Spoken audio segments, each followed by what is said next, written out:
Muy bien, muchachos e muchachas. Então vamos falar um pouquinho de gramática agora, tá bom? Então nós temos os verbos estar, haber, ser e tener lá na página 52, que a gente usa para descrever, falar, comentar sobre alguns aspectos da cidade, né, daquilo que a gente está aprendendo hoje quanto à questão do vocabulário. Muito bem, então, basicamente, qual é o uso e qual é a descrição de cada um desses verbos? Começando pelo haber. Então, o verbo haber, ele significa, ou seja, a gente vai usá-lo quando nós quisermos nos referir à existência de lugares, coisas ou pessoas. Então, vejam, eu quero dizer que na minha cidade existe alguma coisa. Então eu vou usar o verbo haber.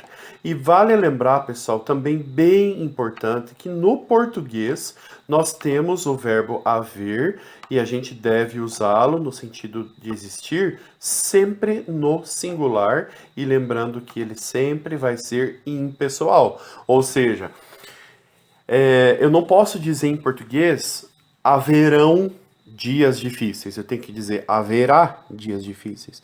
Eu não posso dizer que houveram dias de quarentena. Eu tenho que dizer que houve. Então, verbo haver no sentido de existir sempre no singular e sempre vai ser impessoal.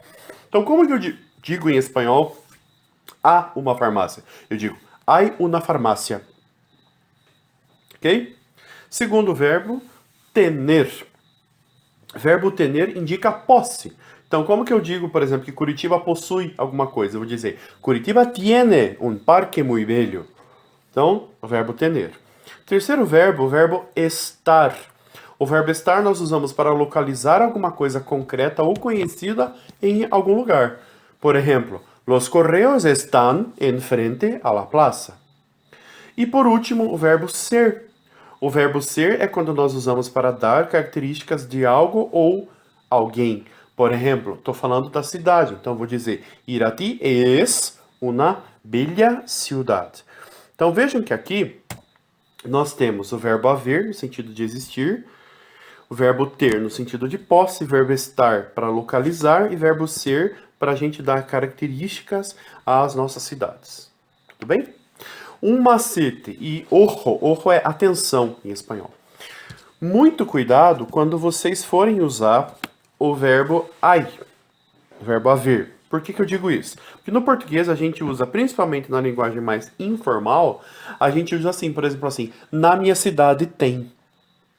Formalmente isso não é o correto, você tem que dizer na minha cidade há, ou minha cidade tem. E no espanhol não existe a forma informal disso. Então, é errado você dizer en mi ciudad tiene.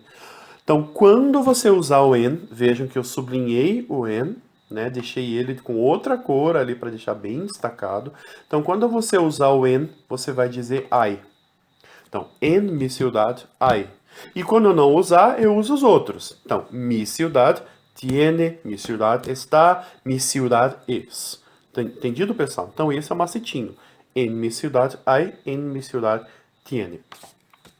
O uso disso, dá uma olhada lá no livro traz pra gente, na página 54, o exercício número 6, uma menina ali falando: em mi ciudad hay parques, museu de arte, tranvía, aquário, biblioteca, puente, plaza e um estádio de futebol. Então vejam, en mi ciudad hay. Tudo bem? Um pouquinho mais de vocabulário, ainda é um pouco mais parecido com o português. Então, parque, aquário, museu de arte, biblioteca, plaza, tranvía, puente e estádio de futebol. Entendido, pessoal? Então aí o uso dos verbos haber, ser, estar e tener.